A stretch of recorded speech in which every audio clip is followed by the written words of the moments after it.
is quite the courtship here, Senator. According to the Politico report, Senator Fetterman could receive Trump's full endorsement and financial backing if he jumped across the aisle. This is something that's pretty in line in terms of where he stands on the issues here. Do you see this happening?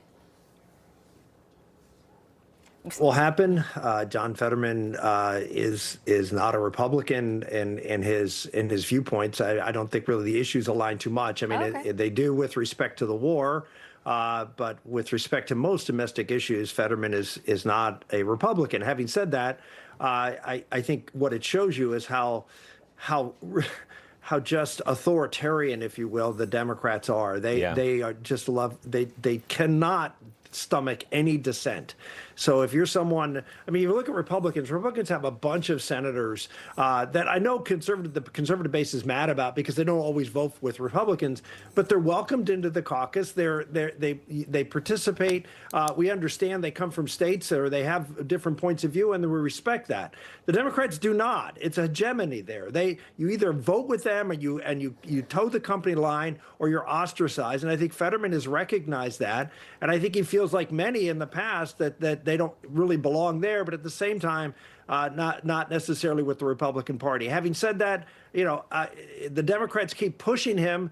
He may end up either becoming an independent or going somewhere else, like Kristen Sinema did, Joe Manchin did. I mean, go back for 30 years. This is a long, long story that the Democrats do not tolerate anything other than you're with them 100% or you're against them. Yeah, and I think, Rick, to illustrate your point, you can talk about Republicans in the Senate, Lisa Murkowski being one, Tom Tillis now, constantly opposing President Trump, and they are, they're part of the fabric of the Republican Party. And John Fetterman, if you look at his record, he's generally voted in line with mainstream Democratic positions, to your point, Senator.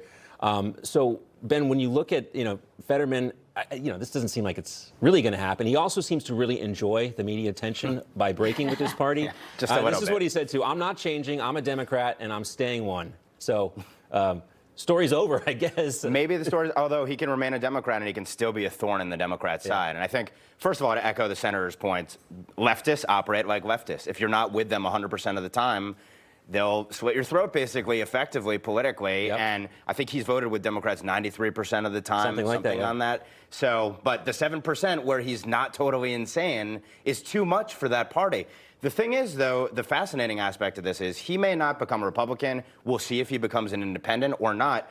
But he may be the most powerful man in the Senate at the end of the day after the midterms, because if all power, including the Senate Majority Leader, hinges upon his vote, he can be the kingmaker. So he is in a wonderful position, despite the fact that he's hated by the left and cheered on by a percentage of the right, precisely because all power may run through him. And that's a pretty important position to be in. Yeah, he seems to enjoy being that thorn in the side of his own party sometimes. Even though he votes 93% of the time with Democrats, it's a very powerful position he's in now. You know what? I think he takes his responsibilities very seriously, and he says, I'm going to vote based on what the people who elected me want. I'm not going to vote only on party lines. I'm going to vote for my conscience and what I feel is right. Maybe he will turn to independent. I don't think it matters. I think you're absolutely right. He is going to sit there and create problems no matter what moving forward now. And it's actually interesting. It really is interesting. And Senator, I want to come back to you. I mean, maybe this should be a strategy for the Republicans to encourage Democrats who are more moderate to stay in their lane, and because we need them at this point in time. The midterms are so razor thin. Where do you see this playing out as to the strength of Senator Fetterman? Yeah, I wish there were more moderates out there that the Republicans could actually, court. There aren't any. And the reason is, and going back to the point that Ben and I both made, is there is a hegemony, not just, within the Senate, but within the Democratic Party writ large. And as a result, you can't get through a Democratic primary anymore if you're a, quote, moderate. I mean, you look at the, quote, moderates in the most recent election, Mikey Sherrill in New Jersey, the governor, and Abigail Spanberger in Virginia.